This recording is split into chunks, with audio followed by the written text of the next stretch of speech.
Samedi 27 novembre 2021, mesdames et messieurs, bonjour et merci de regarder RTI 1. Il est 6h30. Vendredi, la Côte d'Ivoire était à l'honneur à l'exposition mondiale de Dubaï. C'était à la faveur de sa journée nationale.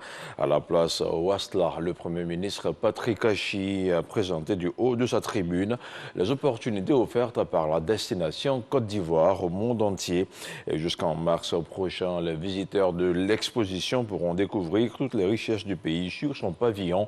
On en parle avec notre envoyé spécial, Alexis Ouedraogo.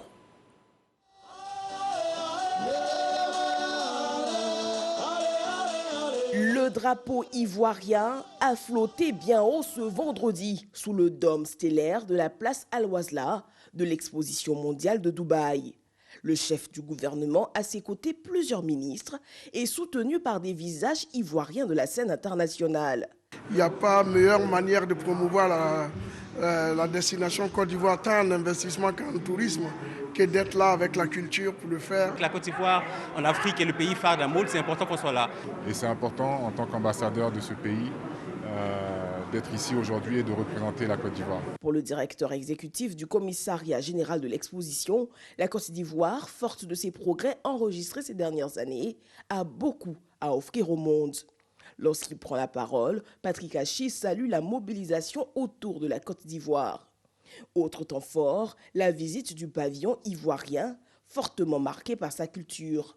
Pour la ministre d'État, cette présence ivoirienne à l'Expo Dubaï 2020 reste la marque d'une Côte d'Ivoire qui se fait une place dans le concert des nations. Nous sommes là pour leur faire savoir, pour leur montrer ce que nous avons, mais nous sommes là aussi pour les inviter à venir en Côte d'Ivoire. Signature d'accords de coopération, rencontre fructueuse à l'occasion du forum économique.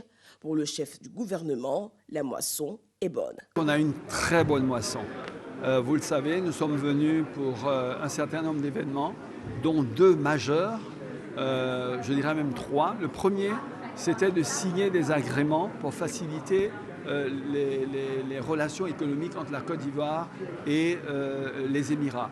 Donc les questions et des accords liés à la non-double taxation, des questions liées à la protection des investissements, des questions liées également à la suppression des visas pour les officiels qui vont d'un pays à l'autre. Donc tout ça, ces accords, ces 4 accords qui ont été signés par le ministre des Affaires étrangères.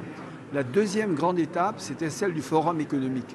Rencontrer les hommes d'affaires, rencontrer les officiels ici des Émirats, à Dubaï, pour leur présenter toutes les opportunités qu'on a en Côte d'Ivoire et qui sont dans la vision du président, son Excellence M. Alassane Ouattara, qui est de transformer sur place, dans notre pays, la totalité des productions et des matières premières que nous avons pour avoir de la valeur ajoutée, pour créer des emplois pour les jeunes et pour investir dans les besoins sociaux, d'éducation, de santé, de routes, etc.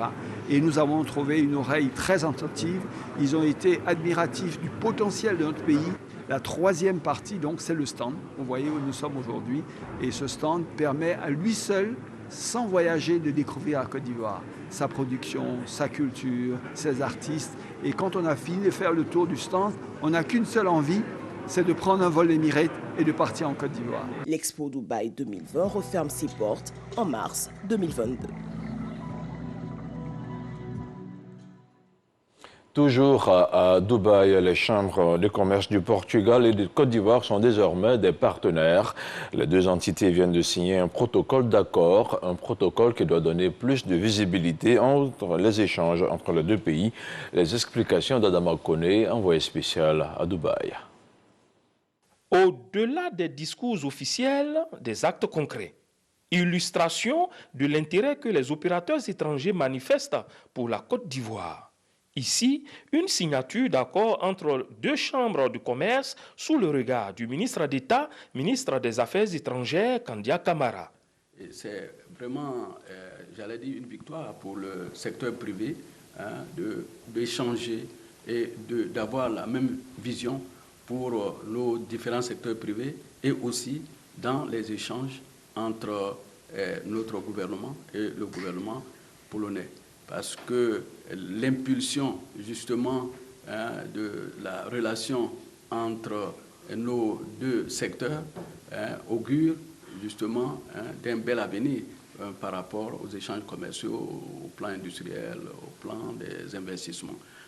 La Côte d'Ivoire peut aussi bénéficier d'un positionnement stratégique avec comme une des portes d'entrée européennes le Portugal.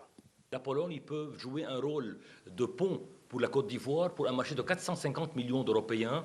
Et la Côte d'Ivoire peut jouer un rôle pour nous, Polonais, pour un marché très important en Afrique. Et l'appui, que ce soit de son Excellence le Premier ministre ou de Madame la ministre des Affaires étrangères tout à l'heure et maintenant en sa présence, est très importante parce qu'elle signifie, ce qu'a dit le Premier ministre, que la synergie est très importante entre le secteur privé en Pologne et Côte d'Ivoire et nos deux pouvoirs publics.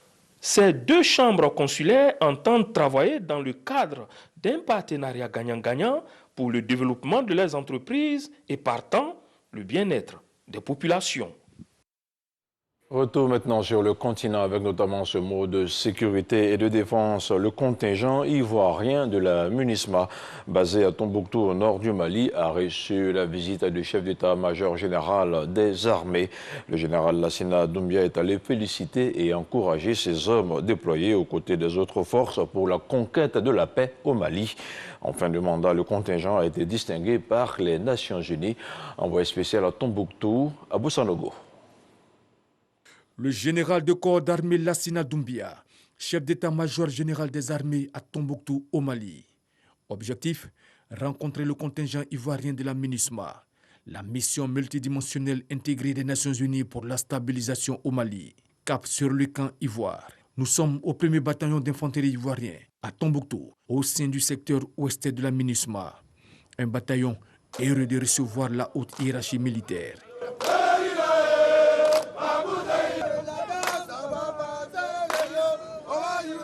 Le 1er bataillon d'infanterie ivoirien a été déployé sur le théâtre malien en 4 vagues successives du 18 novembre 2019 au 27 septembre 2020.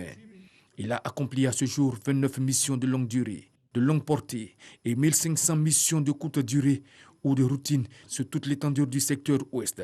Bientôt en fin de mission, après 2 années de loyaux services à la MINUSMA, son mérite, sa bravoure, son engagement et ses qualités professionnelles sont reconnus et salués par les Nations Unies. Les personnels civils et militaires du secteur ouest ont reçu des diplômes d'honneur, des diplômes de reconnaissance et des médailles qui représentent l'ONU. Vous méritez par votre inconditionnel engagement et par votre patriotisme vrai le satisfecit de notre nation. Une distinction qui honore la Côte d'Ivoire. Le chef d'état-major général des armées a exprimé la gratitude des forces armées de Côte d'Ivoire aux Nations Unies. Je voudrais traduire aux autorités du département des opérations de maintien de la paix de l'ONU la reconnaissance de l'État ivoirien pour la confiance témoignée en faisant des forces armées de Côte d'Ivoire l'unité pilote dans le nouveau format des bataillons organiques en opération de soutien de la paix. Cette marque de confiance est d'autant plus perceptible quand l'on sait que la Côte d'Ivoire est passée du statut de pays abritant une opération de soutien à la paix à celui de contributeur de troupes en 3 années. Lassina Doumbia n'a pas manqué d'exprimer toute sa fierté à ses hommes. Vous avez fait honneur à votre armée. Vous avez honoré votre pays. Je voudrais, au nom du président de la République, chef suprême des armées, du ministre d'État, ministre de la Défense, vous féliciter car vous avez œuvré au rayonnement des forces armées de Côte d'Ivoire. Le bataillon ivoirien déployé à Tombouctou est fort d'un effectif de 41 officiers, 437 sous-officiers et 172 militaires du rang, dont 25 jeunes filles, soit un total de 650 hommes. Autre chose à présent, environ 3 semaines après le démarrage de l'opération de recensement général de la population, la ministre du Plan et du Développement était sur le terrain. Niali Kaba est allée s'enquérir de l'état d'avancement de l'opération dans la commune d'Abobo. Elle a visité plusieurs ménages. Le compte-rendu de Géna Toubé. La ministre du Plan et du Développement sur le terrain aux côtés des agents recenseurs. L'image traduit l'extrême importance, mais aussi l'intérêt et l'enjeu de cette opération de recensement des populations et de l'habitat. Dans cet immeuble au quartier Colatier dans la commune d'Abobo, 140 ménages des non-nationaux se sont mobilisés pour se faire recenser. Dans les débuts, ça n'a pas été chose facile. Mais grâce aux techniques d'approche qui nous ont été données lors de la formation. Bon, nous pouvons dire qu'au fil du temps, la population a accepté de se faire recenser. Ils sont venus, on ne nous a pas trouvés, mais ils ont trouvé les gens, on nous a recensés. Les enfants ont donné tout le nom de ceux qui sont dans la maison.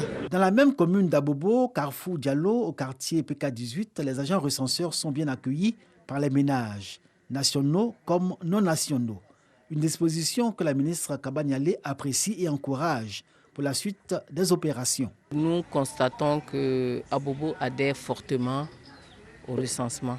C'est une grosse satisfaction. Je suis persuadée que Abobo va profiter de ces quelques jours de ratissage qui nous ont été donnés par le président de la République, son Excellence M. Alassane Ouattara, pour parachever et même avant. Parce que si on maintient le rythme d'Abobo actuel, Abobo va finir avant tout le monde. Selon le ministère du Plan et du Développement, qui n'avance pas de chiffres, la commune d'Abobo est en matière de collecte de données la plus avancée de toutes les communes dans le district d'Abidjan. La ministre Nialé Kaba compte sur l'engagement citoyen et civique de toutes les populations pour la réussite de l'opération. Cette 5e opération de recensement est prorogée jusqu'au 9 décembre prochain. Les responsables de la formation des organes dirigeants de l'AEMC, entendus par l'Association des élèves et étudiants musulmans de Côte d'Ivoire, se sont réunis pendant 3 jours à Biabou, dans la commune d'Abobo.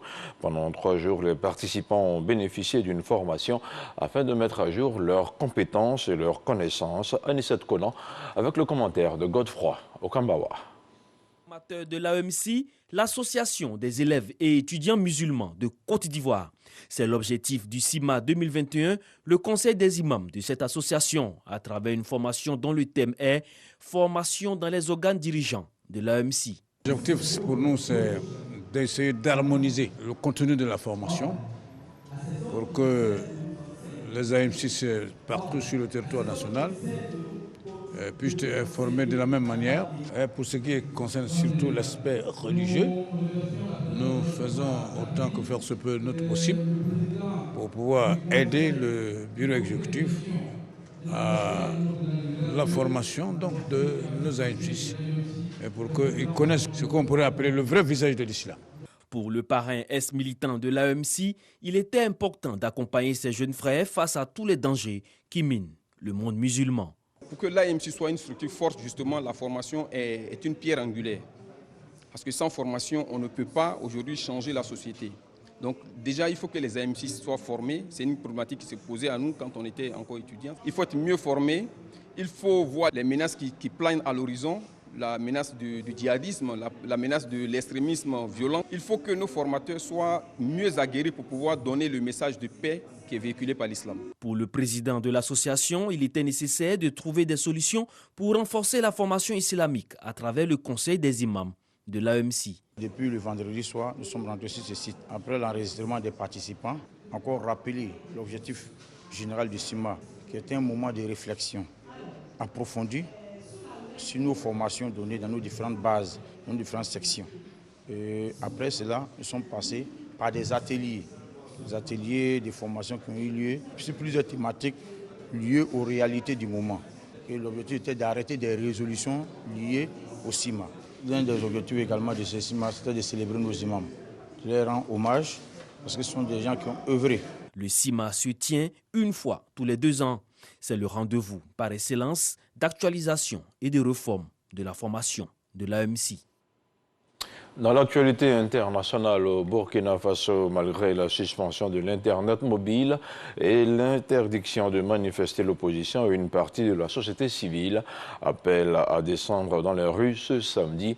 Et selon les organisateurs, il s'agit d'une marche pour la paix et contre la politique sécuritaire du gouvernement. Le maire de la ville de Ouagadougou a déjà prévenu dans un communiqué publié cette semaine. Il annonce que tout rassemblement dans les rues de la capitale burkinabé sera dispersés. Et puis en Algérie, 24 millions d'électeurs doivent choisir les assemblées communales et de wilaya pour un mandat de 5 ans. Les opérations de vote anticipé ont débuté depuis mercredi dernier avec des bureaux itinérants dans le sud du pays. Au terme de 3 semaines de campagne, le taux de participation reste le principal enjeu de ce scrutin. Dernière étape du processus engagé par les autorités algériennes censées renouveler les institutions.